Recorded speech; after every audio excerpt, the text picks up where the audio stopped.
naman. Ayaw na naman. Hi, Lee.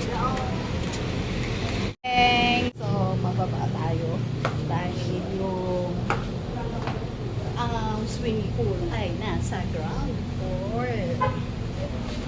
Para tayo ay mag-ikot-ikot.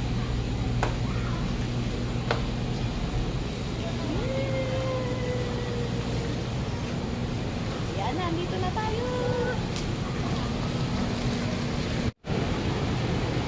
Baba tayo doon sa may malapit sa seashore. Pero hindi naman talaga tayo makakapunta doon. Bukod sa malalaki, ang alon talaga, grabe. Guys, ito pa ang palatandaan ng aftermath ng bagyong Christine. Ang daming mga naanod na mga kahoy at kasama yung mga basura. This is the front view facing the ocean of the Golden View Resort. Maraming tao na. May mga foreigners din tayong nakita na nagsiswim. Kaya ingat tayo sa pag-video. So for now, ikot-ikot na muna tayo dito. So sa baba nung infinity pool ay may mga tables para kung gusto nyo mag-watch ng sunset. So dito kayo po. Kaya lang for now, nagtago naman yung sun. Hindi natin nabantayan yung sunset kanina. Actually, dikit-dikit dito yung mga resort. Dito sa kabila meron din. Kaya lang dito tayo nakapag-book sa kung saan tayo nandito ngayon sa Golden View. Ang lalaki talaga ng alon, no?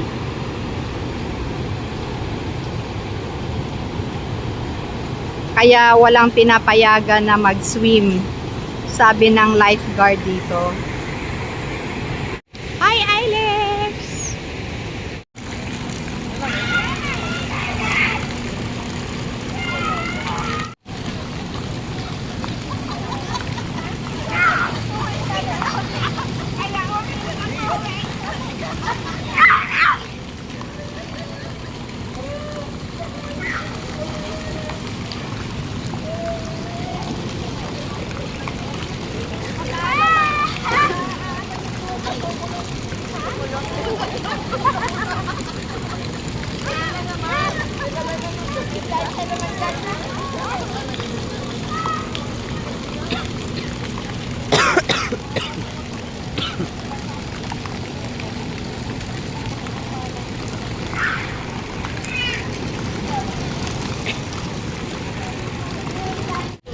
Grabe nang ginawa, guys. Ang lamig na. Inabuta tayo ng gabi dito sa swimming pool. Dinig ko pa rin ang lakas ng alon sa dagat.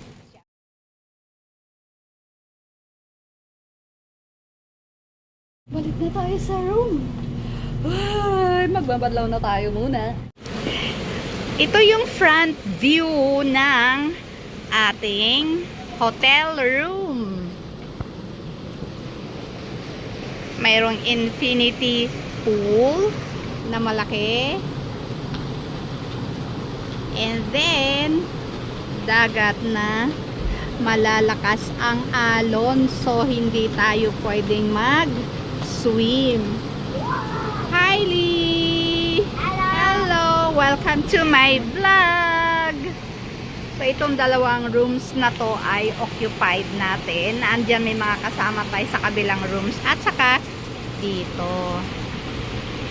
And this is our room for tonight. Napakaganda ng room na to. Kaya lang, since nandito na kami kanina pa, medyo pagpasensyahan nyo na yung kalat. At least na ipakita ko na ganito ang room namin. So, mayroong air condition unit, of course. At may kasama kami si Chuchu Ori. Malawak ang room na to. May dalawang queen size bed. Tapos, since anim kaming lahat dito, so mayroon tayong extra na bed. Dalawa. May TV set. Ngayon pupunta naman tayo sa loob ng washroom. Malinis. May hot and cold shower, may shampoo, conditioner, body wash, touchscreen na lighting sa mirror, may magandang lavatory at sosyalin din ang bidet. And aside from that, ang daming mga towels, guys, ang daming tissue paper, ang daming toothbrush. In short, kompleto talaga ang toiletries. At mayroon pang mga bottled water and coffee. Mayroon pang closet. Tayong magbihis, guys. Lalabas kasi tayo dahil dinner. While waiting for the food, banding muna, kwentuhan, asaran. Kasi nga, mga ilang weeks kami hindi nagkita-kita. At ito na nga pala ang aming hinihintay. So, let's eat dinner na. Gutom na kasi, parang past 8 PM na to.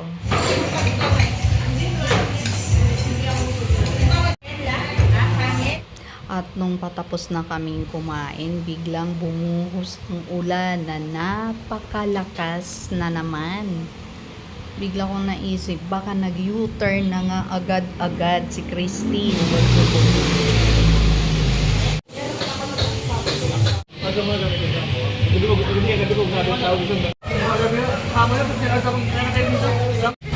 Ito nga pala gamit natin na van, guys. So tara na, tapos na tayong kumain eh. Balik na tayo sa ating hotel. Good morning, Nasugbo, Batangas. Ganito kalakas ang alon ngayong umaga. This is our second day here. Hindi tumigil ang ulan, magdamag na talaga.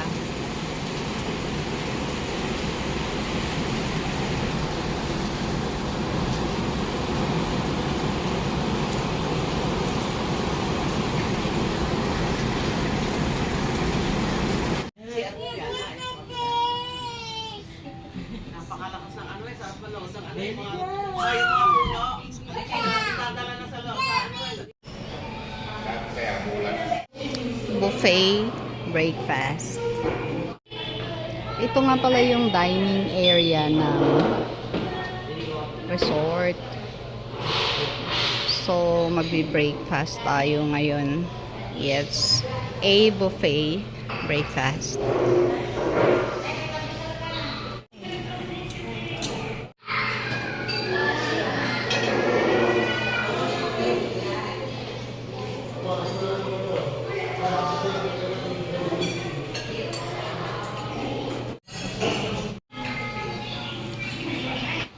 Kung meron man akong slightly negative comment dito ay yung parking nila. Sobrang hirap. Kapag gusto mo nang lumabas, kailangan tawagin muna yung may-ari ng ibang sasakyan.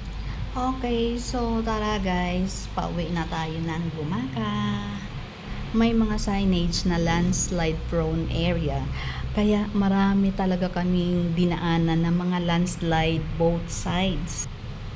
Since mahilig naman tayo sa adventure, kaya pangangatawanan na natin tong nakakatakot na daan. Nakakatakot kasi nga baka anytime biglang may bumagsak na lang dyan sa tabi-tabi ng mga puno, bato o kaya lupa. Nilibang ko na lang ang sarili ko sa pagtingin-tingin kay Bulkang Taal.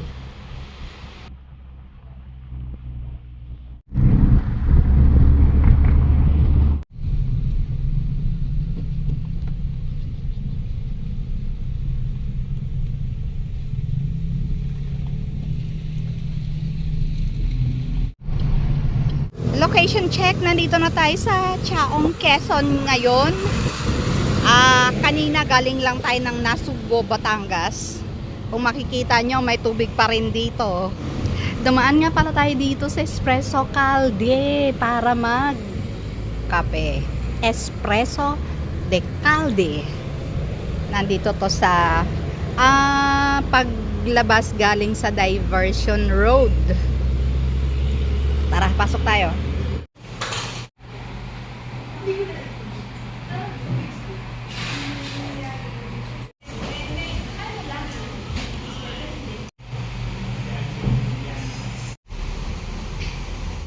Ayun, busog na tayo guys kasi nakapag-coffee na tayo. Ang sarap ng kape. Talaga namang mga ganong lasa ang hinahanap-hanap ng taste buds natin eh.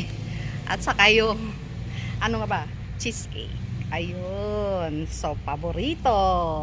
Maraming salamat sa Espresso de Calde. Shout out sa mga staff doon. Mababait sila, in fairness. Okay guys, so that's it for today. I hope you enjoyed watching the vlog.